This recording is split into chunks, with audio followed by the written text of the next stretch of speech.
live in Abuja while commissioning Kugo bus terminal. According to Nyesom Wike, in a video clip that you will be seeing very shortly, he maintained that Peter Obi is deceiving Nigerians by his lifestyle. According to him, that they visited Peter Obi some time ago, and Peter Obi in his home offered them a crystal champagne. Supposedly, he's talking about Louis Rodera crystal champagne, which is believed to be between $290 to about $500. Some sources says it ranges between $100 to $500. So Nyesom Wike said, you are going about telling Nigerians that you have one bag, one shoe, and yet you have this expensive champagne in your home. Well, before you see that video, at the end of this very section, you will understand the difference between living off your means, off your earnings and off your means, and being a parasite and living off of the collective treasures of this country, Nigeria, because that is exactly what the politicians are doing. But first of all, listen to Nyesom Wike. There are people who have no problem. We went to Anambra State for gubernatorial campaign. And when we finished that campaign, we went to somebody's house for entertainment. So I just sat down. Come and see the best of drinks. Crystal, this. So I called him. I said, sir, you're providing crystal champagne here. But every day you tell people that you wear only one shoe. You carry only one bag, only you. But look at champagne here. Not just champagne, crystal.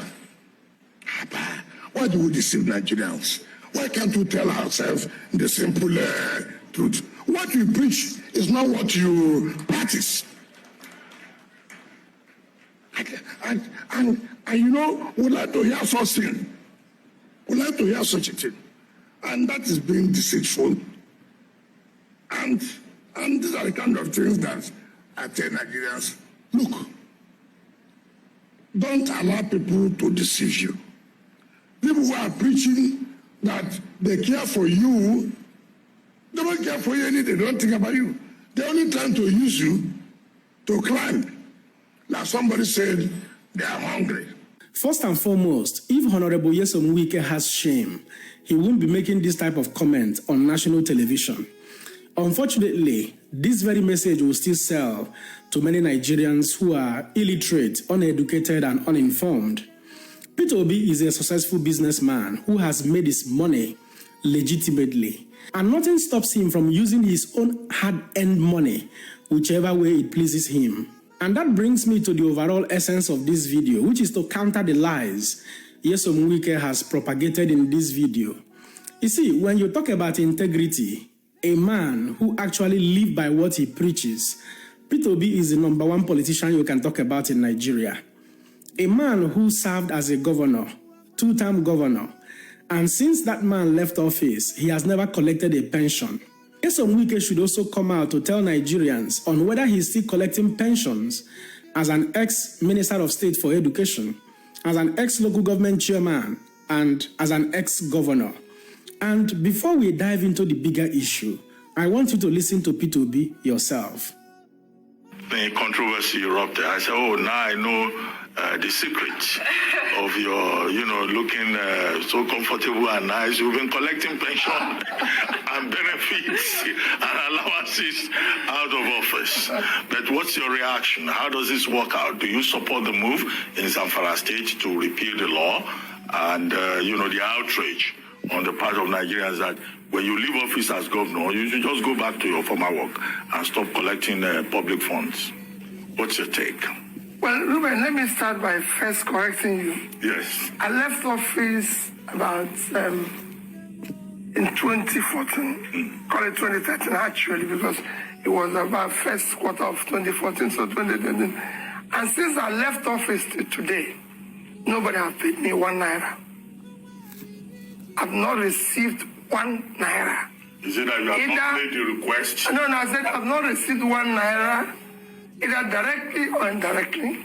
Nobody has supported me in any way or anything, because you say that's why I'm looking very good. I'm only looking very good because for me, I had a temporary office which I served and moved on with my life, and to God be the glory. In the issue of pension, my worry is not whether governors are paid, looking at what you just said now, 700 million naira a year. Is it for in some states? Is it for just one person? One person. 700 million naira. My worry is, and is the morally poisoned by the same. And now again, this same P2B was offered 2 plots of land as a governor in Anambra State. He wholeheartedly rejected that 2 plots of land. From what you can see, the memo you can see in this video, maintaining that he was elected into office to serve the people and not to benefit, from the state, in a very wasteful manner. He rejected that land. $1 billion naira. And I called it future generation money. I could have taken it. Nobody's told me to stop it. I have no piece of land given to me directly or indirectly in Anambra State. As a governor, where I built my house, I bought the land. I'm not saying I'm a saint, but I can tell you categorically, and I've said it, if you see where Anambra State money was misappropriated or taken, come and hold me responsible. Right. Because I wasn't voted to steal your money. We can stop it. But you have to be the vanguard of stopping it. A leader is not a money-making thing. You're not competing with Dangote. Dangote is a businessman. You should face what you elected. The American leaders are not. American president today, you can Google it, is worth only about $12 million. The person Harris that wants to be this is worth $6 million. It's in America that people are worth $200 billion. You must choose your lane. If you want to be in government, you be in government and serve the people. If you want to be a businessman, you go and trade and own all over Lagos. This is the same man who is going about with his own money, making donations to hospitals, universities, secondary school, across the width and breadth of Nigeria, going to, IDP camps, donating to the north, donating to the east, donating to the south, and donating to the west. That is the same P2B Nyesom Wike was trying to maliciously castigate in that very video. So there is no comparison between the man P2B and people like Nyesom Wike, and not even any other politician in Nigeria, because the records are there for itself. The records are there to prove that point. And even P2B himself maintained that all through his tenure as a governor in Anambra State, that he never collected or owned any piece of land, either by gift or by way of grabbing in Anambra State. And now here is the big deal. The same Nyesom Wike now who is castigating P2B, Nyesom Wike is currently being accused, allegedly as published by People's Gazette, of allocating over 2,000 hectares of land to his son, Joaquin Wike. All the documents as published by People's Gazette are readily available on the internet space. News are available on the internet space equally confirms that Nyesom Wike, who assumed office as a minister in August 2023, between August and October 2024, that Nyesom Wike has allocated over 2,000 hectares of land to his son.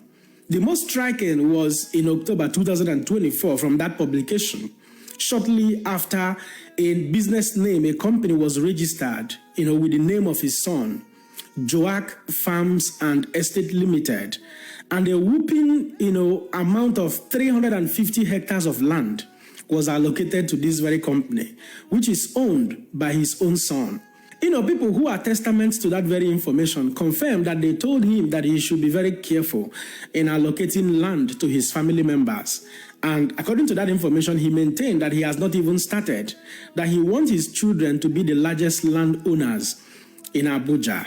And, according to this very record, it is stated that the amount of land that is owned by his son now and the company registered in his son's name is worth over $3.6 to $3.8 billion. That is the man who is talking to P2B, who never owned a piece of land in Anambra State as a governor. And the same Nyesom Wike is still getting pension from the government purse. Now you ask yourself, how will Nigeria develop? How will the people prosper? Most of the lands that are currently being, allocated to his son and the, company that was registered in his name, some were, grabbed from people. It was revoked from people, innocent Nigerians. Some of them decided not to talk in order not to become more target. But unfortunately, Nigerians love to listen to this type of thing because the moment politics sets in, a good man becomes a bad man. And that is the image they are constantly painting Mr. Peter Obi.